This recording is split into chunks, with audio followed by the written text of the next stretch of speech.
Bismillahirrahmanirrahim. Assalamualaikum warahmatullahi wabarakatuh. Kali ini kita akan belajar namanya teknik fotografi. Nah, di dalam teknik fotografi penting kita pelajarin untuk dasar-dasar kita memotret. Sebagus apapun kamera kalian yang kalian pakai waktu mengambil gambar, kalau kalian tidak memahami teknik fotografi, pasti hasilnya juga kurang memuaskan. Untuk fotografer penting memahami yang namanya teknik fotografi. Di dalam teknik fotografi ada dua unsur yang harus diperhatikan, yaitu sudut pengambilan gambar serta komposisinya. Sudut pengambilan gambar ini terkait dengan kamera yang arah kamera yang akan kita tujukan pada objek, ya. Yang pertama, dalam sudut pengambilan gambar atau angle, ya, ada tiga, yaitu high angle atau penempatan kamera di atas objek. Contohnya seperti ini. Ini kamera yang contohnya kamera yang akan dibuat untuk mengambil gambar objeknya, ya. Penempatan kamera ini kita taruh di atas objek, jadi dia lebih tinggi dari objeknya, seperti ini. Lebih tinggi dari objeknya, seperti itu. Bahkan ada namanya bird eye. Bird eye itu seakan-akan kita jadi burung, ya. Jadi burung untuk mengambil gambar dari atas. Bisa pakai kamera drone atau kita naik pesawat, kita memotret ke arah objek yang berada di bawah, seperti itu. Nah, itu adalah high angle, tujuan dari high angle ini memperlihatkan luas area yang ada di bawah, dan menunjukkan bahwa objek-objek yang di bawah kamera itu terasa kecil, gitu kan, terasa kecil dan luas, dan jangkauannya juga bisa lebih lebar. Oke. Selanjutnya ada angle yang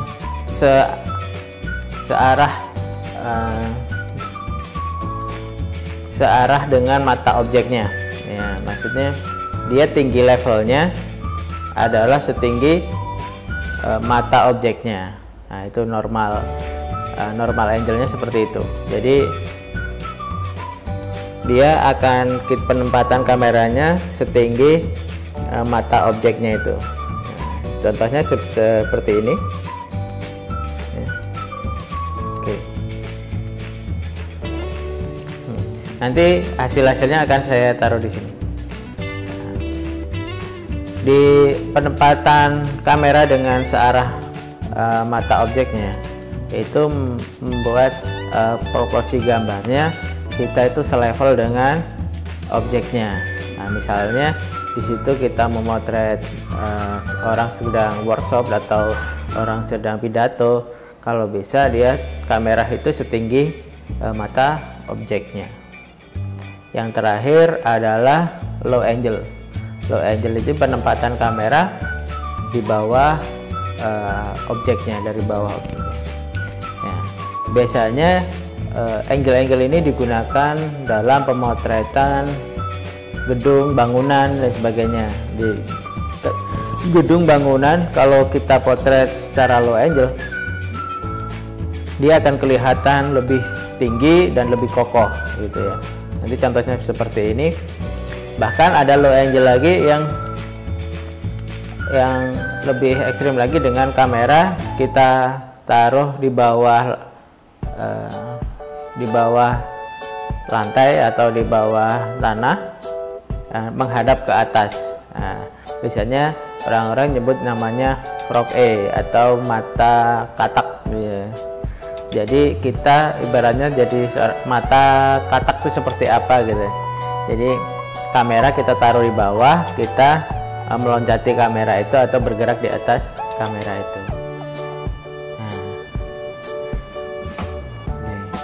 itu mengenai tentang sudut pengambilan gambar.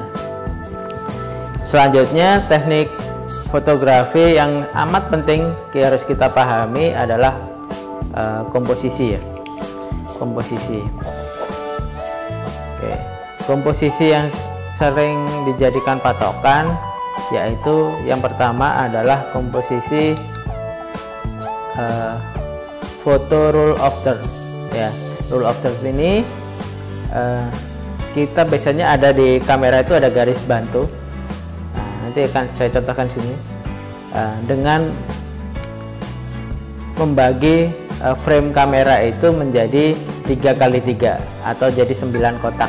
Nah, dari potongan 9 kotak itu terdapat 4 sudut ya, 4 sudut atau 4 titik pertemuan. Disitulah kita bisa menaruh objeknya di tengah-tengah titik pertemuan itu. Nah, seperti itu. Nanti contohnya akan seperti ini. Oke.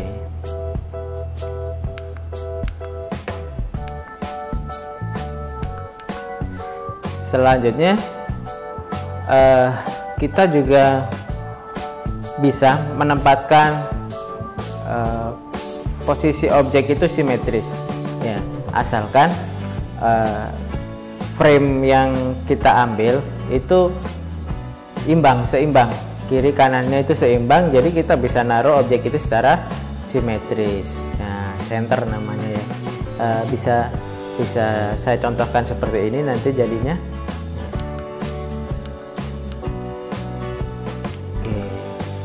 Ini komposisi fotografi yang selanjutnya adalah repetition atau pengulangan ya. Kita biasanya lihat gambar gunung, di baliknya ada gunung lagi sampai kelihatan pegunungan itu semakin jauh semakin hilang dan tertata rapi. Bahkan sawah itu kan terasiringnya terlihat banyak pengulangan garis-garisnya sampai framing itu terlihat ada garis-garis pengulangan yang banyak. Nah, itu bisa kita ambil komposisi itu untuk dijadikan patokan kita dalam memotret. Contohnya seperti ini. Nah, contohnya perkotaan juga seperti ini, gedung bangunan-bangunan yang berjajar dan tertata rapi. Nah,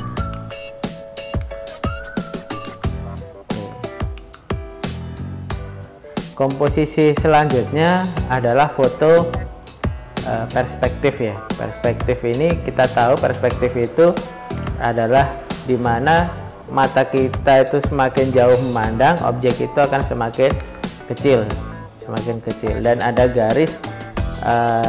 Kalau kita tarik garis yang dekat dengan kamera itu besar, objeknya terlihat besar, dan yang menjauhi dengan kamera itu semakin kecil. Contohnya seperti ini. Nah, kita bisa jadikan ini patokan sebagai kita dalam memotret.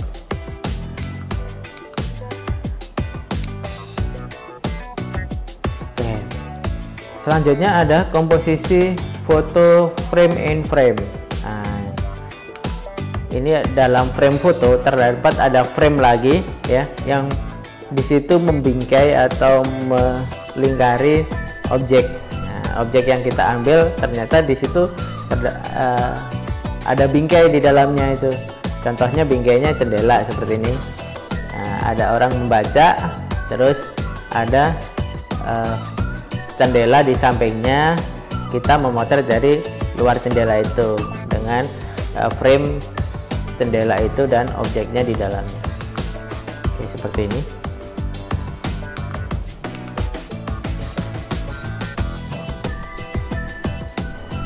Oke, selanjutnya adalah komposisi foto leading lens. Nah, di mana kita bisa membuat mengambil komposisi, melihat ada garis yang lurus di sana dan mengarah ke suatu objek yang menarik untuk kita ambil. Nah, itu leading lens. Contohnya seperti ini. Jadi kita bisa tarik garis dari orang-orang yang berjajar mau masuk ke masjid, dan kita lihat masjid itu terlihat megah dan bagus. Ternyata orang yang berjajar itu membentuk garis lurus, ya, membentuk garis lurus. Itu nanti bisa kita buat pertimbangan kalau waktu kita memotret. Oke, komposisi selanjutnya adalah keseimbangan elemen foto, di mana kita menunjukkan adanya keseimbangan dalam ukuran atau bentuk dari objek satu dengan objek yang lain. Keseimbangan ini juga penting kalau kita pengen menunjukkan objek ini lebih besar daripada objek yang lainnya gitu. Objek yang biasanya itu besar bisa kita taruh yang jauh, ya, objeknya yang jauh di sana, baru objek itu terlihat kecil dan kita ambil objek yang harusnya kecil, cuman kita buat lebih dekat dengan kamera. Contohnya ini, ya, ini adalah lampu taman yang ukurannya sebenarnya nggak sebesar Menara Eiffel, cuman karena dia lebih dekat dengan kamera, Menara Eiffelnya jauh di sana, cuman ada keseimbangan bentuk, ya, maka kelihatan Menara Eiffel itu yang harusnya besar dia kecil, dan lampu taman ini terlihat sangat besar. Oke. Ya. Oke. Komposisi selanjutnya adalah point of view. Jadi dari frame yang kita ambil, poin mana yang mau kita tonjolkan, point of view. Nah, kita bisa menonjolkan dari segi bentuknya, atau dari segi warnanya, atau sebagainya. Nah, seperti itu. Jadi ada point of view yang harus kita tunjukkan dari gambar yang kita ambil. Misalnya kumpulan kerbau, ternyata ada satu kerbau yang berbeda dari yang lain. Selanjutnya foto refleksi. Refleksi ini adalah pantulan, ya. Jadi di mana kita memotret pantulan gambar yang terrefleksikan melalui media cermin, air, dan sebagainya. Nah, contohnya seperti ini.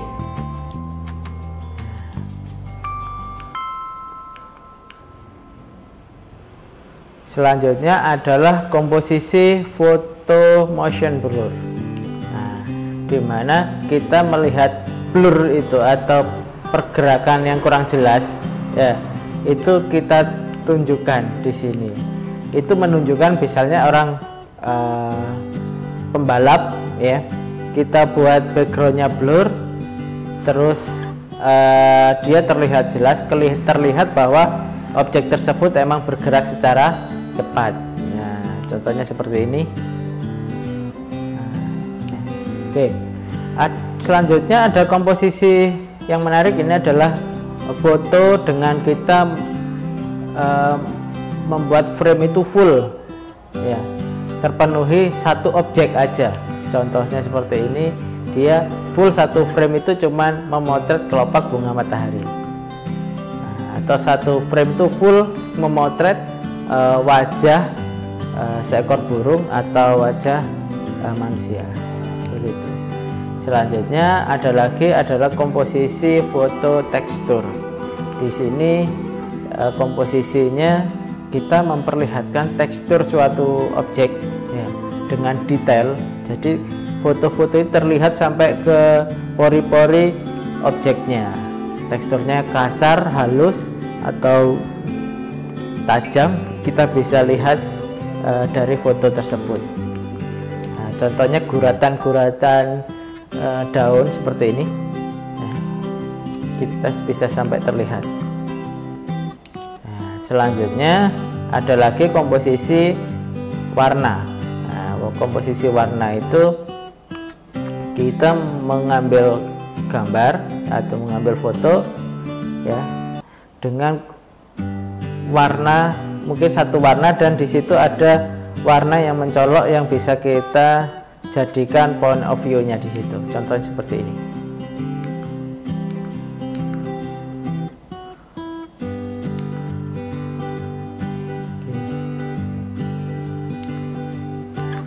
Selanjutnya adalah isolasi objek atau depth of view. Nah, ini sering kita pakai ya, dengan cara mengblur objek yang jadi backgroundnya dan membuat titik fokus pada objeknya secara detail ya, secara detail. Jadi akan terlihat kita itu terfokus pada objek yang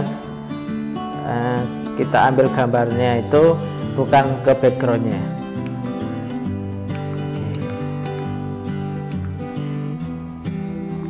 Selanjutnya ada yang terakhir adalah pemberian ruang ya. Kita itu juga perlu memberikan ruang gerak. Kalau objek itu bergerak ke depan ya, ke depan, ke arah depan, jangan memberikan ruang yang lebar ke bagian belakang, karena kita harus memberikan ruang yang lebih lebar ke arah dia akan bergerak. Nah, biar terlihat dia tidak menabrak sebuah frame, jadi masih ada ruang dia bergerak. Contohnya seperti ini. Mungkin itu yang bisa kita pelajari mengenai teknik-teknik fotografi. Silahkan nanti kalian coba sendiri di rumah dengan kamera yang kalian punya, dan silahkan berkarya, asah kemampuan kalian. Terima kasih. Assalamualaikum warahmatullahi wabarakatuh.